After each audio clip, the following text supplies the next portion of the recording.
Den of the Wolfman, the novella prequel for the novel Wild River by Ronald M. Kimmons. Chapter 6. Banda started at a brisk walk. The farther he went, though, the greater the sense of urgency became. It was quickly swelling within him and pushing him forward. Before long he was maintaining a steady jog. Sweat beaded on his face, and he could feel the perspiration in his armpits and groin and down his back. The people he passed gave him quizzical looks, but with every step the situation became more real. Somewhere in that pedestrian journey he went from incredulity to anxious belief. He could picture someone, a man, on the hard floor of an old warehouse, being slowly gnawed to death by a sick cannibal.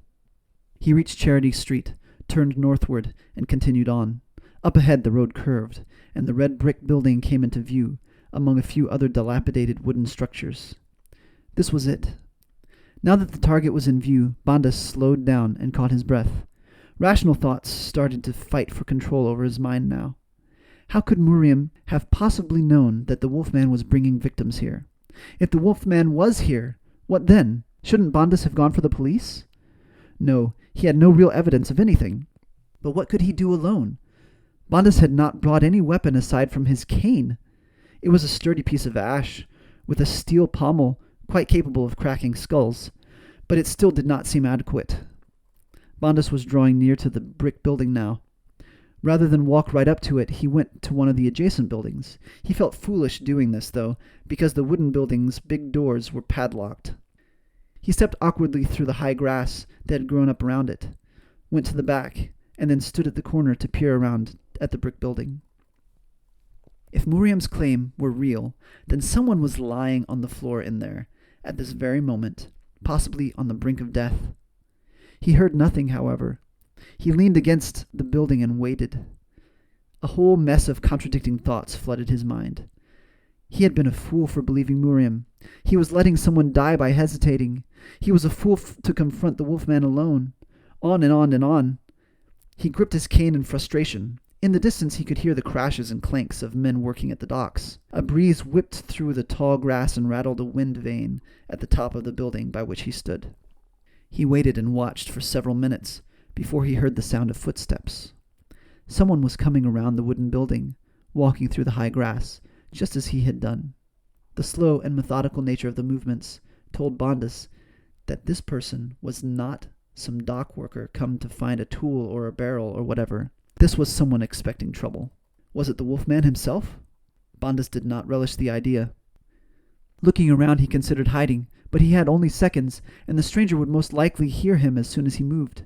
He held his cane in a fighting stance, his hand clutching the lower end and the pommel hovering up close to his own face. A man rounded the corner. He wore a smart blue three-piece suit and bowler hat, and he carried a revolver. Bandas immediately surmised that this was not the Wolfman, but whoever he was clearly trouble. Bandas opened his mouth as if to say something, but the man stopped and raised a finger to his lips. They stood there for a moment in complete silence, staring each other down. The man kept his revolver down at his side, but he was clearly holding it with the intent to use it if necessary. Was this a detective on the police force? No, Bandas had met numerous detectives, and one look at this man's face told him very clearly that this man was no detective.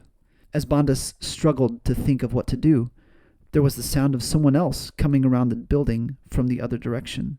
He turned and backed away from the building altogether, though he knew that would do him little good. A second man came from the corner he had been peering around moments before. He wore a brown suit and a bowler cap. Like his friend, he had a dangerous look about him, and only partially because he too carried a revolver. The man in the brown suit quickly moved around the corner and put himself out of sight from the perspective of the brick building. "Who are you?" asked the man in brown quietly. "Bandas Riverman, private investigator." They seemed surprised by that.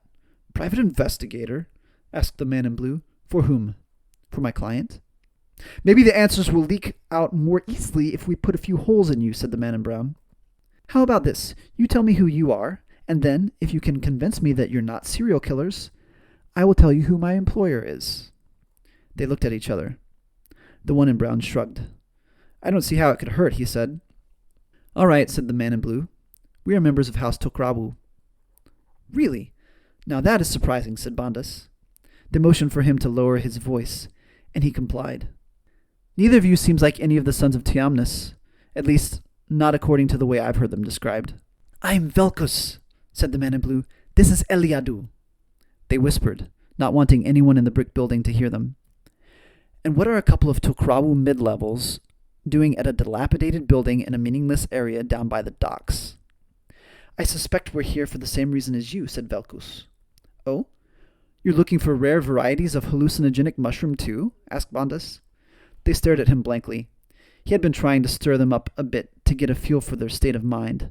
This actually told him a lot. So he went sober again. What do you boys think is in that brick building? Asked Bondas. A monster or two, said Eliadu, and we are about to dispatch them.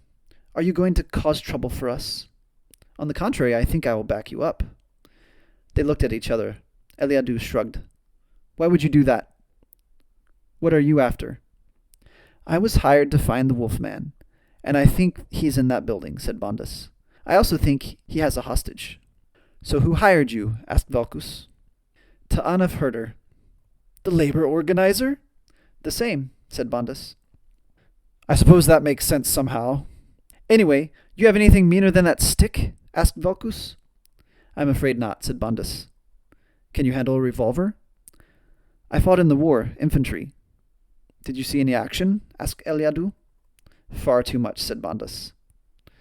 Velkus nodded, reached to his waist, and pulled out a second revolver, which he extended to Bondas. You listen carefully, said Eliadu. What's in there? It isn't exactly human.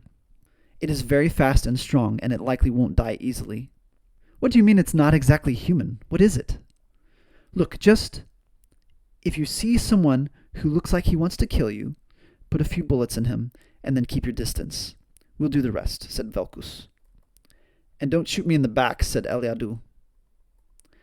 After quickly going over a plan of attack, they went around to the front of the wooden building and recovered 2 crowbars that Velkus and Eliadu had apparently left there. They then approached the building at a run, with Bondas and Eliadu going to the front door and Velkus going around back. Eliadu tried the doorknob, found it locked, and waited a moment for Velkus to get in position at the rear of the building. He then inserted the crowbar into the space between door and frame and yanked. Wood splintered, and the door swung inward. Bondas raised his revolver and pointed it inside, but all he could see was darkness. Eliadu pushed the door open, raised his own revolver, and ducked inside. They both took a couple of steps in and waited a moment for their eyes to adjust. The smell of rotting flesh filled the place, and it hit them like a wall. They heard another crashing sound as Velkus came through the back door. The ground floor of the place was littered with barrels, crates, and metal frames of various kinds, as well as piles and piles of burlap sacks. In the dim light, the dark shapes of those items gave Bondas the feeling that he was surrounded by ghouls, but there was no movement. They did hear the scramble of footsteps upstairs. Someone was probably responding to the sound of their entry. Eliadu motioned for Bondas to split away from him as they moved through the stacks of stored items. They scanned the room carefully, but they encountered no one. They met Velkus at the foot of the stairs, and Velkus led the way up. As they ascended the stairs, the wood creaked and whined with such volume that anyone not yet aware of their presence surely would be now. Velkus reached the top of the stairs, peered around, and motioned them upward. They came onto a long and narrow landing with one small window at the end. It poured a beam of light into the place, and a great mass of dust particles made the beam into something almost tactile. There were 4 doors that opened onto the landing. Eliadu instructed Bondas to watch for someone coming out of the other 3 doors, while he and Velkus formed up to enter the first. They went in, found no one, and proceeded to the second door. As they opened it, the door directly across from it suddenly cracked open. A face appeared there. It was a wan and scruffy man with dark eyes and a hollow expression. He looked directly at Bondas, and they regarded each other for about 2 seconds, while Velkus and Eliadu went into the other room. Snapping to his senses, Bondas shouted a command. "On the floor, now!" The man's face twisted into a sneer. He threw the door fully open and rushed at Bondas with great speed. Bondas shot him in the chest, but it only slowed him down. He got 3 more shots into the man's torso before they were within arm's reach of each other. The assailant reached around Bondas's weapon as if it were a thing of little importance and took hold of his shirt. Bondas then took the butt of the revolver and brought it down upon the man's head with all his might. His head rocked backward, but his body remained firm, and his gaunt face only came forward again with an even more sinister expression of scorn. It was then that Velkus appeared behind the assailant, took him by the hair of his head, and jammed a long dagger through his neck. The tip of the blade went clear through and glinted in the single beam of light. The assailant's body tensed, his eyes going wide. Still holding the hair of the man's head, Velkus wrenched the blade sideways with all his might, tearing through the flesh and cutting through half the man's neck. Blood sprayed the wall and floor. Velkus then brought the blade back again in a sweeping motion and, with great force, hacked at what remained of the connection between head and torso.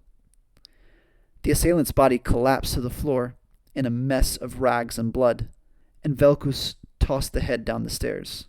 Eliadu was now going into the room that the man had come from, leading with his revolver. "Bodies," he said. "One may be alive." "Well done," said Velkus to Bondus. "Let's check the last room." They did, but found no one.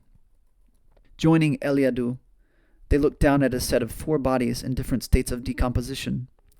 All were bound head and foot, with various types of rope or cord. Eliadu was kneeling over one. It was a boy of perhaps 10 years, and he was alive. Eliadu was speaking to him in coaxing tones as he took a dagger similar to the one Velkus had just used and cut the boy's ropes. "Time to get the police," said Velkus. "Is he going to live?" asked Bondus. "Seems so," said Eliadu, "but we need to get him some water soon. He is dehydrated and delirious." Bondus took the small flask he had been carrying and gave it to Eliadu, who held it to the boy's lips. The boy drank, and Eliadu inspected him more closely. "Broken bones," Eliadu said. "Puncture wounds, too." Bondus then looked more closely at the 3 dead bodies. They were all men. "That thing we killed sure looked like a human to me," said Bondus absently. "You ever see a man take bullets like that?" asked Velkus. "No," admitted Bondus.